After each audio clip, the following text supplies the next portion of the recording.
Ladies and gentlemen, welcome to this FlaskUp.com Mr. Pandaria raiding guide.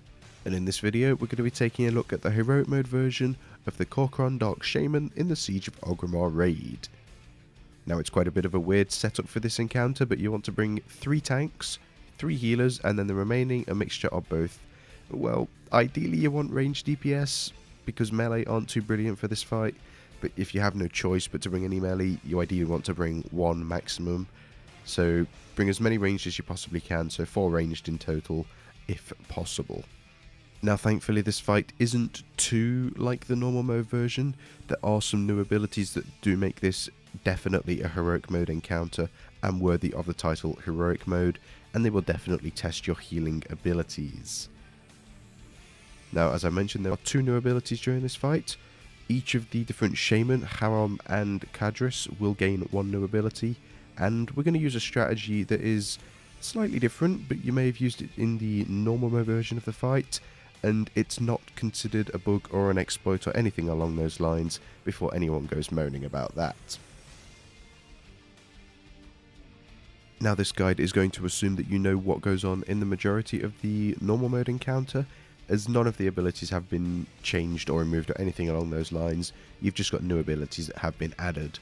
And since this is a heroic mode guide, you should assume that all of these original abilities will deal significantly more damage, and we're going to talk about a few abilities that will deal a hell of a lot more damage in a few moments. Now you've got your 3 totems, the Poison Mist totem, the Foul Stream totem and the Ashen Flare totem, each which grant both of the Shamans separate abilities throughout the fight.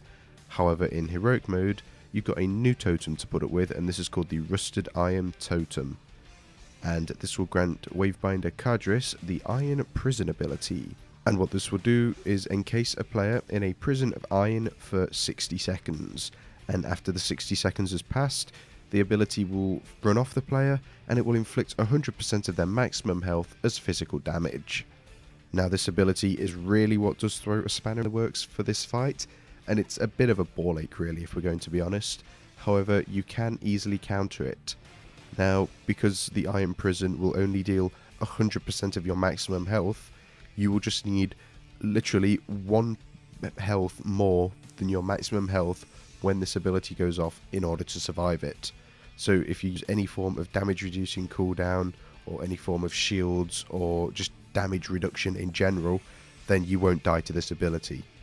But because this is cast on such a regular basis, you'll want to make sure you have got cooldowns which do have a very short cooldown period on them. So for example, Druids have got Iron Bark, that's got a short cooldown on them, and your Death Knights with, is it Icebound Fortitude or Anti-Magic Shell, those kinds of abilities that will reduce your damage. Something that is worth noting is the damage that will get dealt to you is physical damage, so any spell magic reducing abilities will not count towards reducing the damage you're going to take. So I think Death Knights are a little bit screwed on this. I'm not 100% sure how they actually work. Now the second ability that the Rusted Iron Totem will grant is going to go on Earthbreaker Haram, and this ability is called Iron Tomb.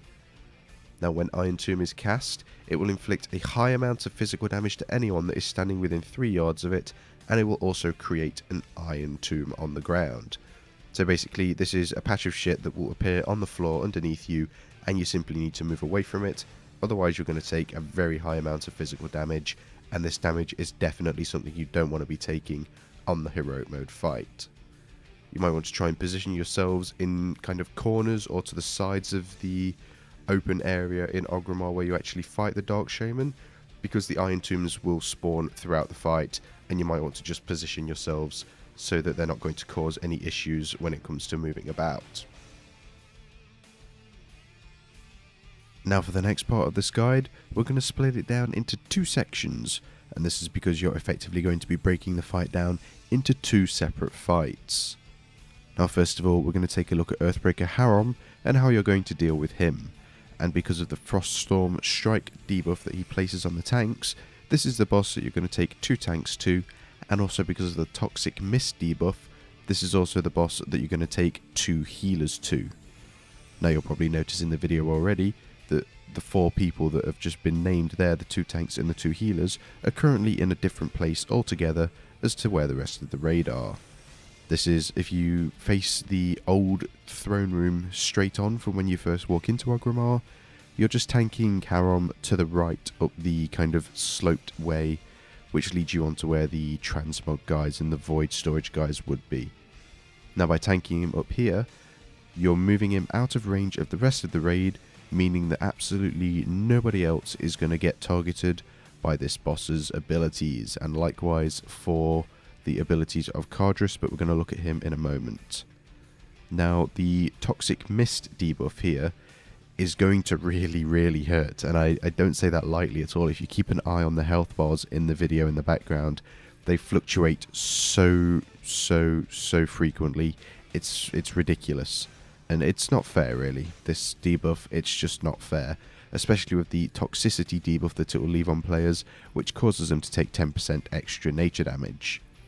Now, thankfully, the Toxic Mist will only go on the 2 healers that are present there, unless one of the healers happens to die, in which case it will go onto one of the tanks, and that's when you will start to have a lot of problems. Now, you just have to simply heal through this debuff, and there's nothing more you can do, really. It's just a matter of making sure that you're not going to get hit by other things such as the Iron Tombs, as these Iron Tombs will only spawn on the people that are currently near Harom. Again, you should be able to move from these with no time. You've got 3 seconds to react. It's more than enough time. Now, when Harom starts casting his Ashen Wall, what you'll want to do is start slowly moving down the ramp, making sure that Harom is kind of as far back as possible so that the Ashen Walls don't start taking up all of the room, because you don't want to get into range of the rest of the raid. This will cause issues, and then your Toxic Mist debuffs will start going on other members of the raid, and then it becomes next to impossible to heal. You can probably see it in the video in the background how the Ashen Walls were handled, and it doesn't take that much skill to do. You just need to make sure that you do have Harom positioned correctly, so that the walls are in turn positioned correctly and out the way and not going to cause any issues. Finally, you also need to be aware of his Foul Stream ability, which is where he will target one player and then fire a stream of liquid at them, which deals a lot of damage in heroic mode naturally. Now, this also becomes an issue, especially if players have got the Toxic Mist debuff on them, as the two will amount to a lot of damage, and this is when you want to start using any form of personal cooldowns, or healing cooldowns, or tanking cooldowns if need be.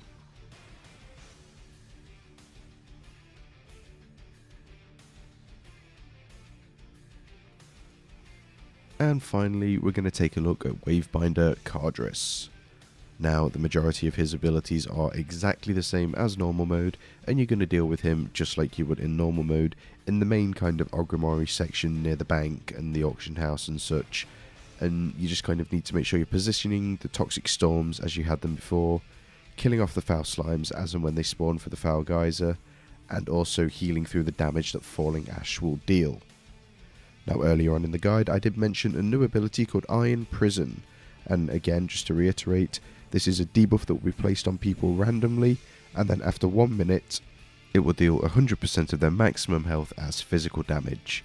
Now, like I said earlier, you just need to have 1 more health as a very bare minimum, more than your maximum health, like in the form of a shield or some kind of damage reduction, so that you don't die to this ability.